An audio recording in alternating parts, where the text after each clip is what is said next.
Halo, assalamualaikum warahmatullahi wabarakatuh. Jumpa lagi ya sama saya, si teknisi besok. Gimana kabar sobat semua? Baik-baik saja ya. Oke, ini saya ada servisan ya, Nokia jadul 1280 dalam keadaan itu seperti ini ya. Nah, itu bisa kita lihat ya, di konektor SIM-nya itu rontok ya. Jadi hilang. Nggak tahu apa penyebabnya ya. Namun biasanya karena faktor konektor SIM lepas, biasanya SIM nyangkut ya. Jadi SIM sekarang itu kan patahan, jadi mungkin nyangkut, lalu begitu nggak sabarnya dicopot pakai tang ya. Ya nggak tahu ya kronologinya seperti apa. Oke, saya akan cek awal apakah HP ini bisa nyala. Ya, HP-nya normal ya, bisa nyala. Kemungkinan memang permasalahan hanya di konektor SIM ini ya. Jadi konektor SIM-nya itu rontok. Namun pin yang penting untuk di konektor SIM itu masih utuh ya. Jadi yang rontok itu hanya di bagian penguat di konektor SIM-nya, dan itu biasanya hanya masuk di jalur ground ya. Nah, ini lagi LCD, kok banyak betul tali jemurannya. Jadi kita kalau temui kasus yang seperti ini, kita cek dulu LCD ya. Jangan sampai panas kena blower di saat kita ngangkat konektor SIM ya. Jangan pula tambah kerjaan lagi. Permasalahan konektor SIM, saking panasnya kena blower, LCD jalur lepas semua. Jadi kita sebagai tukang servis biasanya greget sendiri ya. Satu kasus yang kita kerjakan tambah lagi kasus selanjutnya. Namun itu bisa diminimalisir dengan cara kita hati-hati ya, jangan ceroboh. Oke, sekarang saya akan cek nilai resistansi di pin konektor SIM -nya. Cara ngeceknya adalah di setelan bit ya. Yang kabel positif taruh di ground. Nah, ini kan ada nilainya ya. Lalu yang kabel hitam buat ukur. Nah, yang tengah ini NC, not connection ya. Lalu yang pinggir ini ground. Yang ini ada nilai. Yang ini ada nilai. Yang ini pun ada nilai. Jadi normal ya. Untuk di pin konektor SIM-nya itu bekerja dengan normal sesuai dengan nilai resistansinya. Oke, kita akan langsung cabut saja ya konektor SIM sisa ini. Jadi untuk permasalahan di konektor SIM, bila dia rontok di pondasi yang tidak vital untuk pinnya, jadi yang ini kan untuk kasusnya rontok di pinggirannya ya, jadi di pondasi itu termasuk di jalur ground ya, jadi tidak masalah. Kita copot dulu sisa konektor SIM-nya, dan saya gunakan di setelan blowernya itu angin 2,5, lalu panasnya 3,5. Dan untuk blower sesuaikan dengan kondisi masing-masing ya, jadi panasnya anginnya itu sesuaikan ya, karena tidak semua jenis blower itu sama. Itu bisa kita rasakan setelah kita sering latihan ya. Jadi gunakan blower itu sebijak mungkin, sering latihan bagaimana setel angin, bagaimana setel panas, sehingga di saat copot komponen bisa menyesuaikannya ya. Setelah terangkat, lalu kita tambahin timah. Nah, ini adalah konektor SIM ya yang baru. Saya akan langsung pasangkan saja, dan ini murah ya untuk spare partnya. Jadi bagaimana cara pemasangannya jika pin rontok? Nah, kita tahu itu pin yang rontok itu tidak ada nilai ya, itu ground, tidak masalah. Kita akali dengan cara lem ya. Jadi kita lem, namun sebelumnya kita tambahin dulu timah ya untuk di pin-pinnya. Fungsinya agar di saat kita nanti solder ulang di pin konektor SIM itu bisa nyambung. Nah ini tambahin dulu.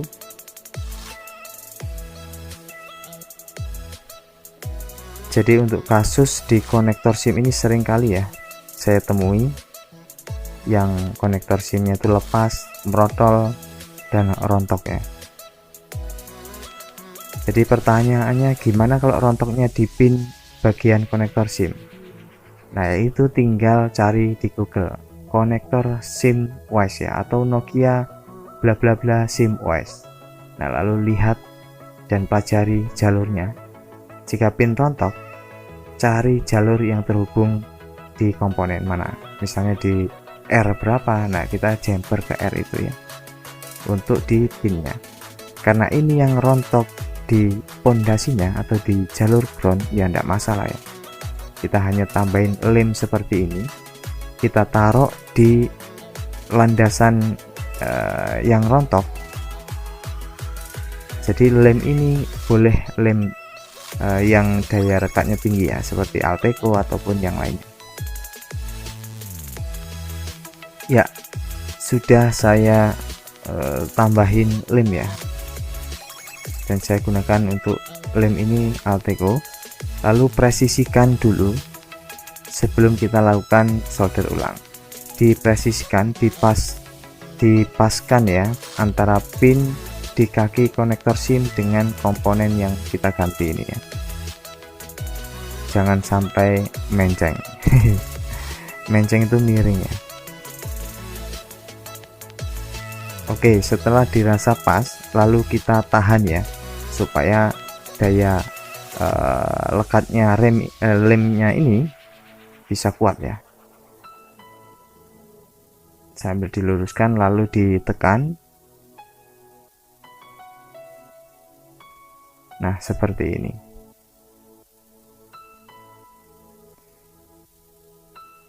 Jadi jika yang rontok itu di pin konektor utama ya, kita cari jalurnya, cari jalurnya, baru dilem, baru kita sambungkan yang rontok bagian mana, tengah, pinggir, lalu kita jumper di kakinya.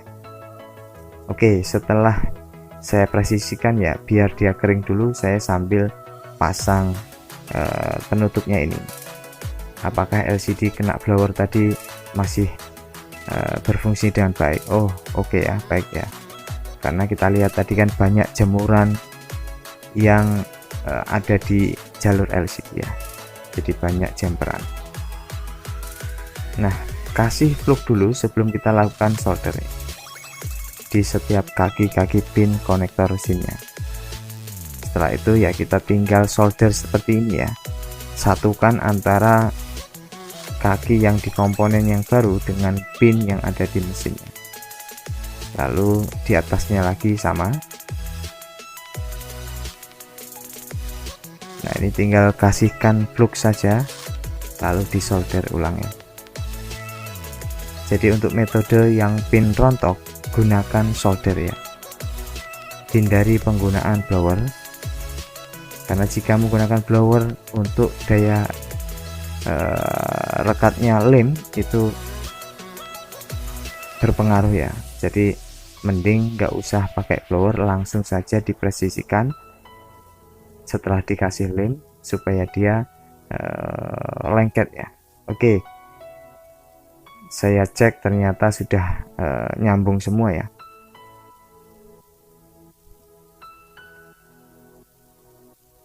Ya, pemasangan sudah selesai untuk konektor SIM-nya, dan kita bersihkan ya dari sisa-sisa plug.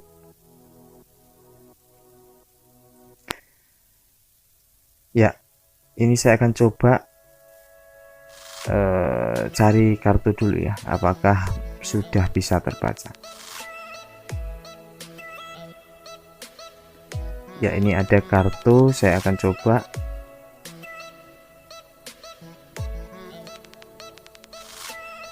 Jadi untuk kasus konektor SIM ini, baik itu patah di pin, baik itu rontok di konektornya, itu sering kali ya terjadi di Nokia.